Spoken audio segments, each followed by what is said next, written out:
Ang mabuting balita ng Panginoon ayon kay San Lucas. Papuri sa iyo, Panginoon. Noong panahong yon, sinabi ni Jesus sa kaniyang mga alagad, "Ipalagay natin ang isa sa inyo ay nagpunta sa isang kaibigan, isang hating gabi at nagsabi, 'Kaibigan, bigyan mo muna ako ng 3 tinapay. Dumating kasi ang isa kong kaibigang naglalakbay at wala akong maihain sa kanya.' At ganito naman ang sagot ng kanyang kaibigan sa loob ng bahay, 'Huwag mo na nga akong gabalain. Nakatarang ka ng pinto at nakahiga na kami ng aking mga anak. Hindi na ako makababangon pa upang bigyan kita ng iyong kailangan.' Sinasabi ko sa inyo, hindi man siya bumangon dahil sa kanilang pagkakaibigan, babangon siya upang ibigay ang hinihiling ng kaibigan sa pagpupumilit nito. Kaya sinasabi ko sa inyo, humingi kayo at kayo bibigyan. Umanap kayo at kayo makasusumpong. Kumanto kayo at ang pinto'y bubuksan para sa inyo. Sapagkat tumatanggap ang bawat humihingi, nakasusumpong ang bawat humahanap at binubuksan ang pinto sa bawat kumakatok. Kayong mga ama, bibigyan ba ninyo ng ahas ang inyong anak kung humihingi ng isda? Bibigyan ba niyo siya ng alakdan kung siya humihingi ng itlog? Kung kayong masama ay marunong magbigay ng mabubuting bagay sa inyong mga anak, gaano pa kaya ang inyong amang nasa langit? Ibibigay niya ang Espiritu Santo sa mga humihingi sa Kanya. Mga kapatid, ang mabuting balita po ng Panginoon. Pinupuri ka namin, Panginoong Hesukristo. Maraming beses ko na ring napagnilayan ang Ebanghelyo para sa araw na ito, pero kanina lang umaga ako nagkaroon ng problema ukol dito. You see, kapag pinagninilayan po ito, usually, natutuon ko ang aking pansin doon sa may-ari ng bahay, doon sa nasa loob, na hinihinga ng tinapay. At doon ko nailalagay o nailalapat ang Diyos. Samantalang ako o tayo naman na nagdarasal, ay inilalapat ko dun sa kaibigang nanghihingi ng tinapay kahit hating gabi na. So dito lumulutang yung kahalagahan ng pagiging persistent, pagiging constant, pagiging steady sa pagdarasal upang ang ating hinihiling ay makamtan. Naisip ko lang, parang unfair yata. Kung ilalapat ko talaga ang Diyos doon sa kaibigang hinihinga ng tinapay na sa una ay mukhang ayaw talagang magbigay. Nagbigay kasi nakulitan, napilitan. So dyan ako merong problemang naramdaman. Kasi isipin po ninyo, pag-usapan pa rin natin yan, hindi niya isinaalang-alang ang kanilang pagiging magkaibigan. I suppose, close yung dalawang ito. Sapagkat kung hindi naman siguro magkakaroon ng lakas ng loob yung isa na humingi ng tinapay kahit hating gabi na at ang tarangkahan ay nakakandado na. Kasi sa kanilang kultura, kapag nakakandado na, kahit naman sa atin, di ba? Huwag ka nang mangistorbo. Kapal ng face mo, kapag nang istorbo ka pa. Lalo pat natutulog na sila kung sana'y tigi-tigisa ng kwarto. Hindi naman tigi-tigisa, tabi-tabi. Kaya't kapag tayo ng isa, magigising yung iba. Everyone else will grumble. Ano ba naman yan? Gabing-gabi. Ano ba yan? Papa, tulog na. So close yung dalawa kahit paano, pero hindi niya isinaalang-alang ngayon. At hindi rin niya isinaalang-alang yung pangangailangan ng kanyang kaibigan. Matinding parte ng kultura ng mga Hudyo ay yung pag-estima sa bisita. And yes, kahit hating gabi na. Kasi dati, usual yung may nagka-travel kahit gabi para maiwasan lang nakapapasong sikat ng araw. Kasi mainit sa kanila eh. Kaya normal o pangkaraniwan, yung kahit 10 oras ng gabi, may kakatok sa iyong bahay na manlalakbay. At obligasyon mo, istimahin yan. Painumin mo, pakahanin mo. Sapagkat kung hindi, naku, mababalita ka. Sabihin niya, pagod ba naman ako eh. Wala kang pinakain sa akin kahit ano. Kuripot ang pamilya ito. Di ba? So yung nangangailangan ng tinapay, nangangailangan talaga. Pero bumangon yung hinihingan, hindi dahil sa pangangailangan iyan. Hindi dahil naramdaman niya ang pangangailangan ng kanyang kaibigan. Hindi rin dahil sa kanilang pakikipagkaibigan, kundi dahil nakulitan, napilitan. And as I said, diyan ako medyo may problemang naramdaman. Kasi parang unfair yata. Naisipin ko that God is best moved by our persistence than our need and than our relationship with Him. Na ang Diyos pala ay mas kumikilos dahil sa pagpupumilit natin at hindi dahil nararamdaman niya ang pangangailangan natin at hindi dahil sa relasyon natin sa Kanya, siya bilang Ama natin. In the first place, gugustuhin po ba natin yon?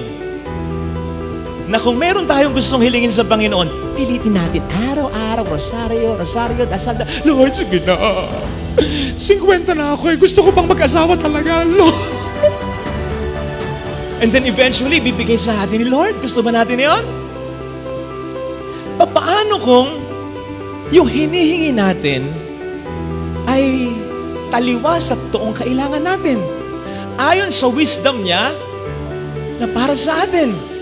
At paano kung meron talagang mas maganda at hamak na mas magandang blessing para sa atin, ay hindi niya maibigay sa atin sapagkat it gets in the way ng gusto natin. Hindi niya maibigay kasi ang ipagbibigay niya sa atin ay yung gusto at pinipilit natin. At gaano tayo kasigurado na yung gusto at pinipilit natin ay makabubuti sa atin maging sa mga tao sa paligid natin? Paano gusto mo talagang mag-abroad? Dinadasal mo yan dati pa. Whereas ang plano niya talaga para sa iyo ay dito ka na lang sapagkat mapapabayaan mo ang mga anak mo. At paano kung ang mga magagandang oportunidad na nililinya niya ay nandito sa Pilipinas at wala sa abroad? Sige ka.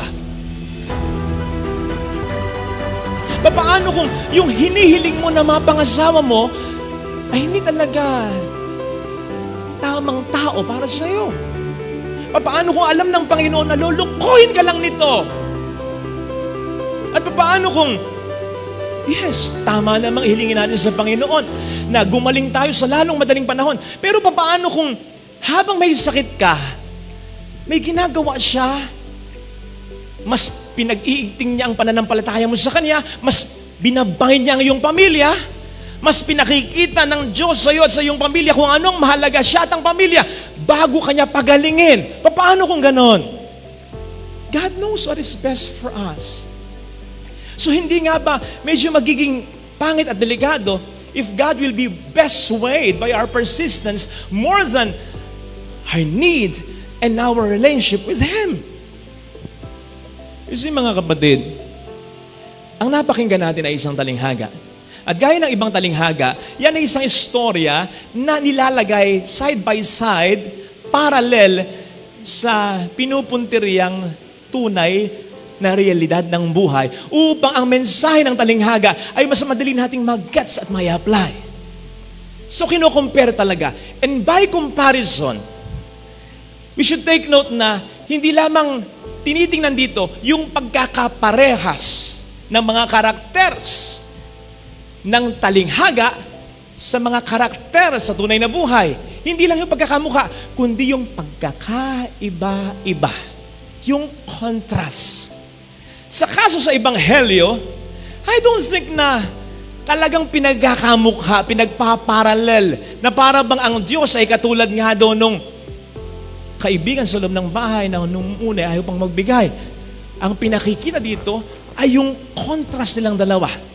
So much so, na ang gustong sabihin sa atin, na kung yung kaibigan sa loob ng bahay ay napilitan kaya nagbigay, ang Diyos ay hindi ganon.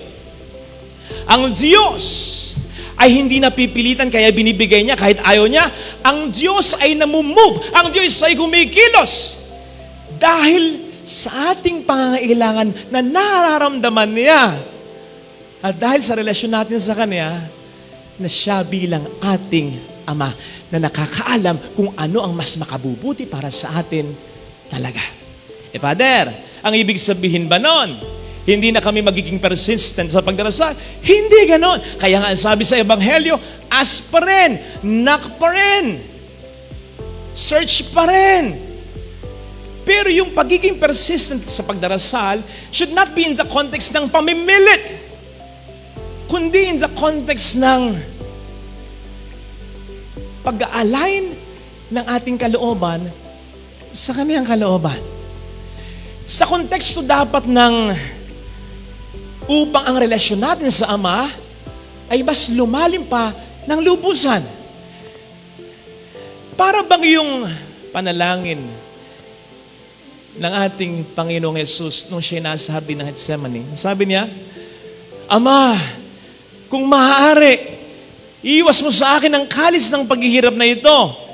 Pero hindi ang gusto ko, kundi ang gusto mo ang susundin ko. Parang yung pagdarasal ng Santo Rosario, na tama sinasabing lang ulit-ulit din naman. Pero tandaan po natin sa pagdarasal natin Santo Rosario, ang pinagninilayan natin ay ang buhay at ministeryo ng ating Panginoong Jesucristo na walang ibang pinapakita sa atin, kundi ang katotohanang dapat ang ating kalooban ay isinusuko natin sa kanyang banal na kalooban. Kaya't yung sinasabi rin ni St. Paul na pray without ceasing, ang dapat na maging konteksto nun ay hindi yung pipilitin natin ang ating Panginoon. Kung yung hinihingi natin ay sakto sa kalooban niya para sa atin, walang problema doon.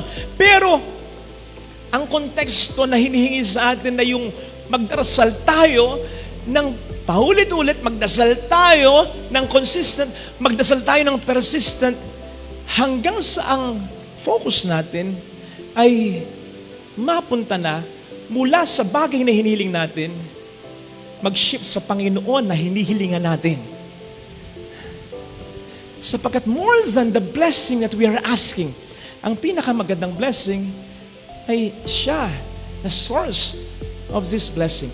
Experience will tell us, mga kapatid, na mas lumalalim ang ating relasyon sa isang tao kapag lagi natin kinakausap, nakaka-communicate ito. Ganun din sa Panginoon. Kapag lagi tayo consistent, persistent na nagdarasal sa Kanya, unti-unti, ang magiging mas mahalaga na ay hindi yung biyayang hinihiling natin sa Kanya, kundi yung relasyon na lumalim dahil sa ating laging pagtawag sa Kanya. Kaya magdasal pa rin tayo. Kumatok pa rin tayo, humana pa rin tayo, sapagkat ang pangako ng Panginoon, hindi masasayang ang panalangin ito. Sasagot at sasagot siya sa paraan na maganda, sapagkat ito ang siguradong mas angkop sa pamumuhay natin at hindi lamang dahil sa napipilitan siya. Minsan, may isang samahan dito na sabi sa akin, Father, pwede bang sagutin ng parokya, patulungan nyo kami ng parokya dun sa t-shirt na ipapagawa namin. So alam po ninyo, dito sa parokya, hindi naman po mayaman ng tao dito. So kahit pa paano, kahit t-shirt lang yan, medyo malaking bagay din po yan para sa kanila.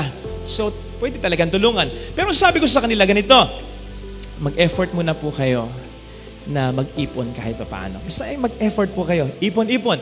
Kung hindi talaga kaya, sige, sasagutin po ng parokya o dadagdagan ng parokya.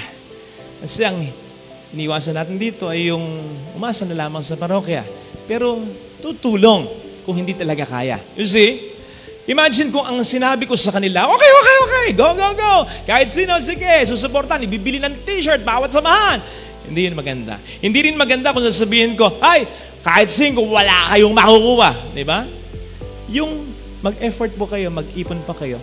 Tapos po, dadagdagan ng parokya, o kung hindi man, sasagutin na ng parokya. So, ibig sabihin, mag-e-effort ako, pero hindi mauwi sa walang effort ko, sapagkat siguradong magkaka-t-shirt ako. Sinabi ko ito, in the context ng sinasabi kong pagdarasal, kahit pa hindi natin makuha ang ating hinihiling sa Kanya. Sapagkat ano man ang mangyari, tayo Kanyang sasaluhin. May magandang maidudulot ang palagiang pagdarasal natin. Sapagkat ang sabi ko nga po kanina, more than the blessing we are asking to become closer with Jesus and to surrender our will into His holy will be the greatest answered prayer of all na pwedeng maranasan natin.